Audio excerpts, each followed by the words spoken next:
বিসমিল্লাহির রহমানির রহিম। আমি কাজী মনিরুল আজম পলাশ, স্পোকেন ইংলিশের বিস্ময়কর আবিষ্কার মনির মেথডের প্রতিষ্ঠাতা। মনে রাখবেন, ইংরেজি শিখতে হলে মাত্র 3টা জিনিস লাগে। একটা হলো সেন্টেন্স তৈরি করার নিয়ম, দ্বিতীয় লাগবে প্রয়োজনীয় ওয়ার্ড মিনিং, তৃতীয় লাগবে বলার অভ্যাস। আর এই সেন্টেন্স তৈরি করার নিয়মের উপরে আমি বেশ কিছু ভিডিও করেছি। আপনি আমার ভিডিওগুলো ধারাবাহিকভাবে খেয়াল করুন, তাহলে দেখতে পাবেন কত সহজে ইংরেজিতে কথা বলা যায়, লেখা যায়, কানে শুনলে বোঝা যায়, পড়লে মানে করা যায়। তা আসুন আমরা একটা সেন্টেন্স দেখি।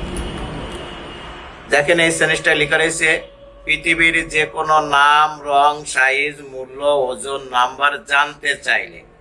এর আগে আপনারা শিখছেন, এটা ব্যক্তির ক্ষেত্রে। এর আগে আপনারা শিখছেন বস্তুর ক্ষেত্রে সিঙ্গেল শব্দ, বস্তুর ক্ষেত্রে ডাবল শব্দ। আজকে ব্যক্তির ক্ষেত্রে কি সেন্টেন্স হলো কি, পৃথিবীর যে কোনো নাম, রং, সাইজ, মূল্য, ওজন, নাম্বার জানতে চাইলে। তাহলে এই ধরনের কথা আমরা বলবো কিভাবে? ঠিক এই স্ট্রাকচারের মাধ্যমে। প্রথম আমরা ওয়ার্ড ব্যবহার করব, তারপরে বর্তমান হলে ইজ ব্যবহার করবো, অতীত হলে ওয়াজ, ভবিষ্যৎ হলে উইল বি, তারপর দা, তারপর name, colour, size, price, weight, number, তারপর অফ। তারপর এখানে ব্যক্তির এই ধরনের কথা ব্যক্তি দিয়ে আসবে। ব্যক্তি হলে তার সাথে একটা অ্যাপোস্ট্রোফি এস বসাবো, অ্যাপোস্ট্রোফি এস বসাবো, তারপর এক্সটেনশন। তাহলে আসুন আমরা একটা উদাহরণ দেখি। যেমন বর্তমানে তোমার বন্ধুর নাম, বর্তমানে তোমার বন্ধুর দেশের নাম কি? বন্ধুর দেশের নাম কি? তাহলে কি হবে? What is the name of your friends country? What is the name of your friends country? বর্তমানে তোমার বন্ধুর দেশের নাম কি?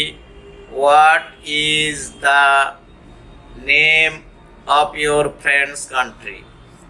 বর্তমানে তোমার বন্ধুর নাম কি? What is the name of your friends country. আসেন নেক্সট উদাহরণ দেখি। মেয়েটির ড্রেসের রং কি ছিল? ছিল বলছি। তাহলে what was the colour of the girls dress? Girls dress. What was the colour of the girls dress? মেয়েটির ড্রেস রং কি ছিল?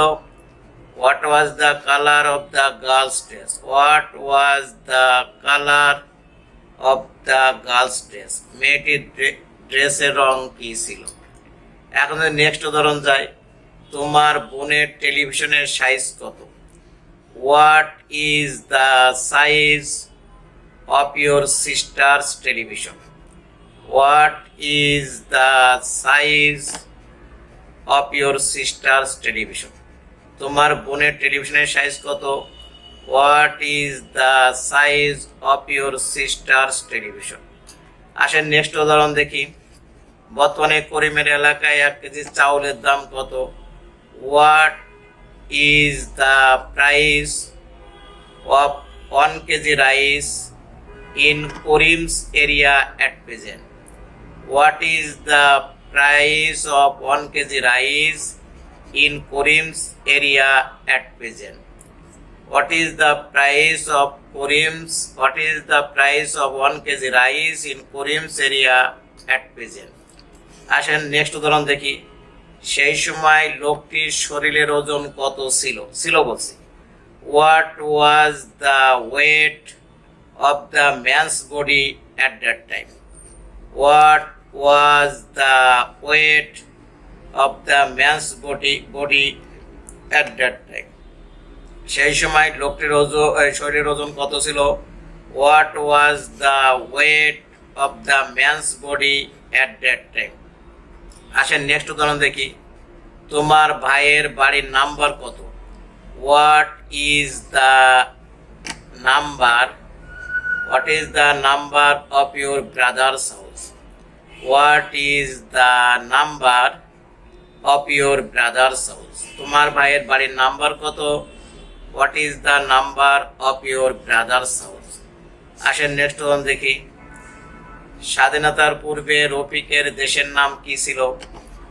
What was the name of Rofik's country before independence? What was the name of Rofik's country before independence? স্বাধীনতার পূর্বে রফিকের দেশের নাম কি ছিল? What was the name of Rofik's country before independence? আসেন নেক্সট উদাহরণ দেখি। তোমার ভাইয়ের নতুন মনিটরের সাইজ কত হবে? তোমার ভাইয়ের নতুন মনিটরের সাইজ কত হবে? তাহলে what will be the size of your brother's new monitor? What will be the size of your brother's new monitor? তোমার ভাইয়ের নতুন মনিটরের সাইজ কত হবে? What will be the size of your brother's new monitor? আসেন next উদাহরণ দেখি। ভবিষ্যতে আজমের বাড়ির দাম কত হবে? What will be the price of Azam's house in future? What will be the price of Azam's house in future? ভবিষ্যতে আজমের বাড়ির দাম কত হবে? What will be the price of Azam's house in future? আসেন নেক্সট উদাহরণ দেখি। তোমার ছোট ভাইয়ের নতুন ড্রেসের রং কি হবে? What will be the colour of your younger brothers new dress? What will be the colour of your younger brothers new dress?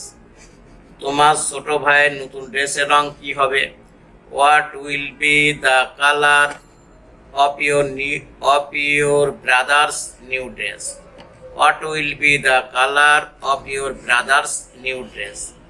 Next উদাহরণ, তোমার মামার এলাকার নাম কি ছিল? What was the name of your uncle's area? What was the name of your uncle's area? তোমার মামার এলাকার নাম কি ছিল? What was the name of your uncle's area? Sheikh হাসিনার গ্রামের নাম কি? What is the name of Sheikh Hasina's village? Sheikh হাসিনার গ্রামের নাম কি? What is the name of Sheikh Hasina's village? Sheikh হাসিনার গ্রামের নাম কি? What is the name of Sheikh Hasina's village? এইভাবে আমরা হাজার হাজার লক্ষ লক্ষ কোটি কোটি কথা বলতে পারবো, লিখতে পারবো, কানে শুনলে বুঝতে পারবো, পড়লে মানে করতে পারবো। মনে রাখবেন, এই ধরনের কথা এইভাবে ছাড়া অন্য কোনোভাবে হয় না।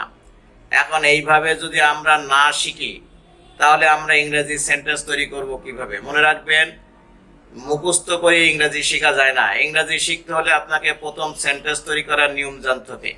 এই সেই সেন্টেন্স তৈরি করার নিয়ম। এই ধরনের কথা আসলে এইভাবে ছাড়া অন্য কোনোভাবে তৈরি করা যায় না। এজন্য আমার এই সূত্র অনুযায়ী, আমার এই স্ট্রাকচার অনুযায়ী আপনি প্র্যাকটিস করুন।